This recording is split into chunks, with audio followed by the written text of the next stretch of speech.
Baik, Assalamualaikum warahmatullahi wabarakatuh. Perkenalkan, nama saya Afrizal, NIM 18046056, dari Prodi Pendidikan Sejarah. Nah, di sini saya akan mencoba menjelaskan tentang perangkat lunak dan perangkat keras yang ada di komputer untuk memenuhi tugas kuliah tik tik tik. Eh, untuk itu sebelumnya saya akan coba menambahkan PPT yang telah diberikan oleh Bapak yang untuk saya jelaskan.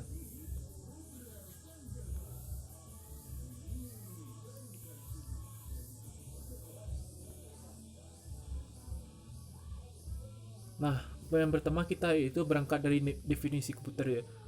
Definisi komputer. Menurut sumber yang saya baca adalah, dan terutama menurut para ahli, yang pertama menurut Donald H. Sanders, komputer adalah merupakan suatu sistem elektronik yang dapat memanipulasi data dengan cepat dan tepat serta dirancang dan diorganisasikan secara otomatis, menerima dan menyimpan data input, memprosesnya dan menghasilkan output berdasarkan instruksi-instruksi yang sudah tersimpan di dalam sebuah memori. Sedangkan menurut Elias M. Award, komputer ialah sebuah alat hitung yang dapat memproses data agar dapat disajikan dalam bentuk digital dan analog. Itu menurut definisi. Uh, Selanjutnya yaitu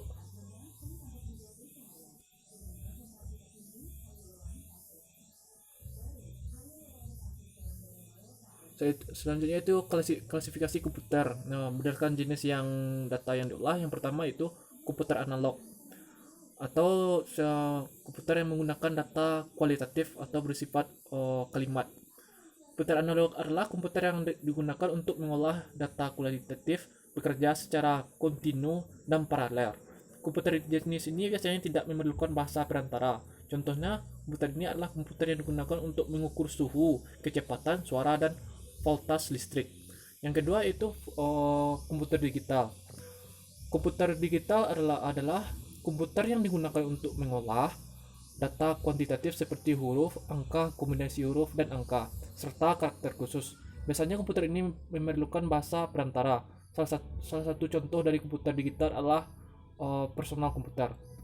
Yang ketiga itu komputer hybrid atau komputer kombinasi antara komputer analog dan komputer digital.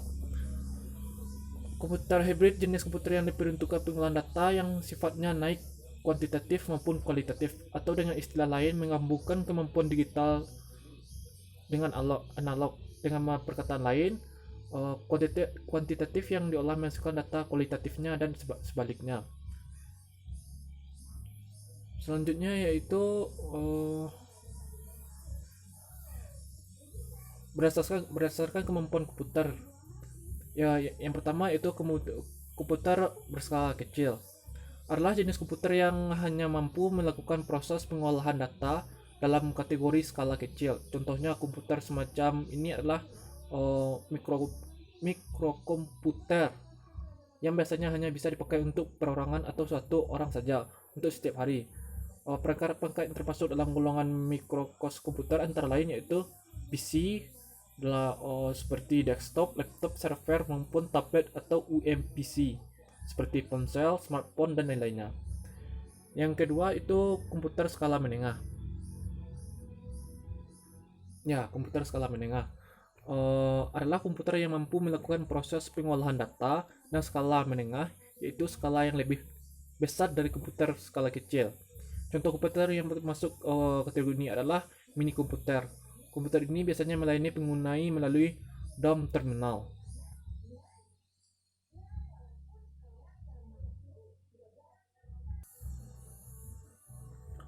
DOM terminal adalah komputer klien yang hanya dapat digunakan untuk input data dan menampilkan kembali data yang diterima dari komputer utama. Tidak dapat melakukan pengolahan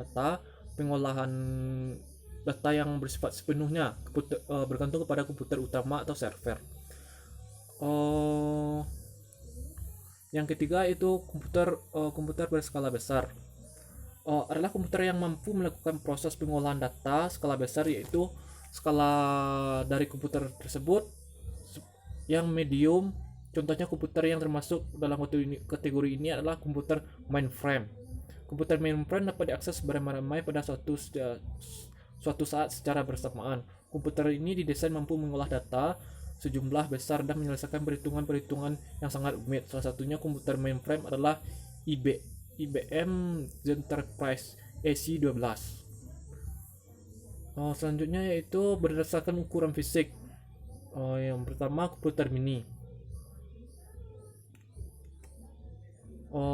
Ada ciri-ciri komputer mini tersebut. Yang pertama ya, kapasitas memori antara 8 MB sampai dengan 128 MB atau megabyte.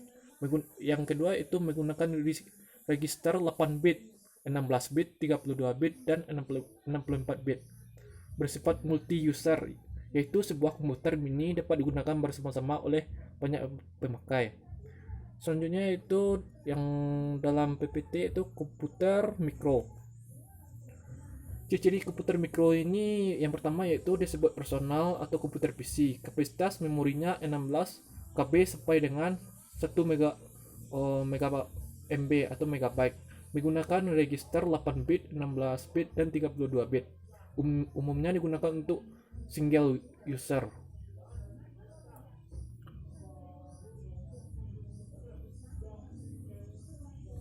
Selanjutnya di dalam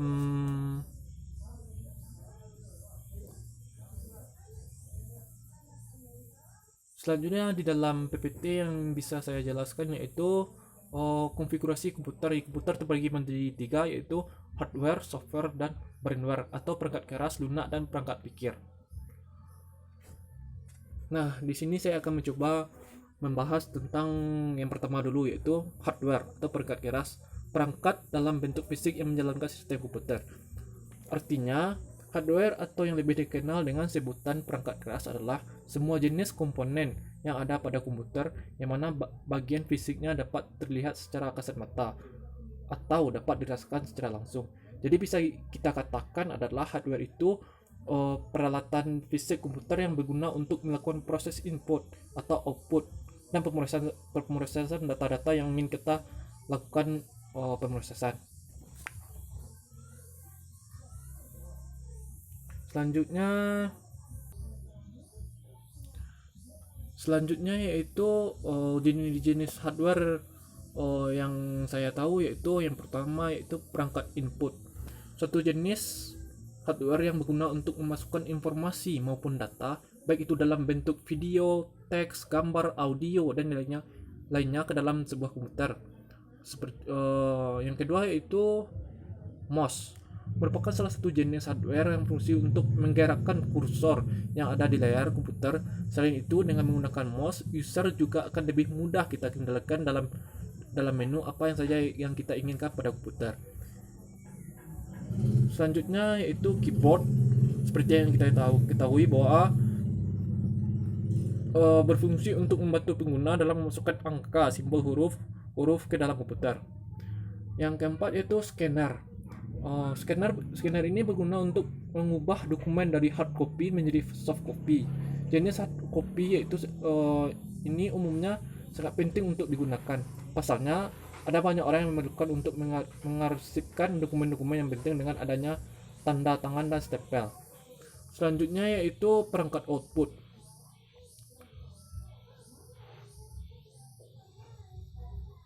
Merupakan jenis hardware yang berguna dalam menampilkan informasi, mencetak hasil input data yang user lakukan. Data ataupun informasi tersebut berasal dari hardware input yang sudah melewati hardware proses, misalnya seperti monitor, proyektor, hingga printer.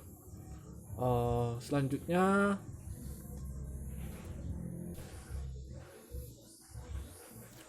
masih banyak contoh lain dari hardware tersebut. Untuk itu silahkan kita dapat jumpai di Google gitu. Selanjutnya yang kedua itu software atau perangkat lunak. Software ini rangkaian produser dan dokumentasi program yang berfungsi menyelesaikan masalah yang dikehendaki. Artinya, software adalah yang diprogram, disimpan, dan diformat secara digital dengan fungsi tertentu. Perangkat ini sendiri tidak memiliki bentuk fisik. Anda bisa mengoperasikannya lewat perangkat komputer. Untuk pembuatannya sendiri, perangkat ini memerlukan bahasa pemrograman yang ditulis oleh seseorang pemrogram. Selanjutnya, perangkat tersebut dikompilasikan memakai aplikasi kompiler agar dapat menjadi kode yang bisa dikenali oleh mesin, hardware, atau perangkat keras. Yang dimaksud dengan hardware, perangkat keras di sini adalah personal komputer atau komputer. Fungsi utama software adalah yang pertama, yaitu software berfungsi sebagai dasar kebutuhan komputer agar dapat dioperasikan dengan baik. Yang kedua itu software memiliki fungsi dalam mengatur hardware perangkat keras yang ada pada komputer. Dengan begitu komputer dapat kita gunakan dapat bekerja dengan baik sesuai dengan apa yang kita butuhkan. Software juga dapat digunakan sebagai penghubung antara beberapa software yang lain dengan hardware. Software juga dapat berfungsi sebagai penerjemah perintah pada software lain yang ada dalam bahasa mesin. Dengan begitu, hardware pada komputer pun bisa mengerti dan menerimanya dengan baik. Selain itu, perangkat lunak komputer ini dapat kita gunakan dalam mengidentifikasi sebuah program di dalam komputer. Berikut beberapa contoh dalam software yaitu Microsoft, atau yang sering kita gunakan yaitu Microsoft Word. Software yang satu ini bisa kita gunakan untuk mengedit sebuah dokumen dalam tampilan kertas. Yang kedua itu Microsoft Office PowerPoint, seperti yang telah kita sering gunakan untuk presentasi di dalam perkuliahan, yaitu digunakan untuk membuat sebuah presentasi yang bisa kita gunakan untuk mengedit foto, video, dan masih banyak lagi. Yang ketiga itu Microsoft Excel. Seperti yang kita ketahui, Microsoft ini digunakan untuk mengedit serta membuat sebuah dokumen dengan tampilan kolom.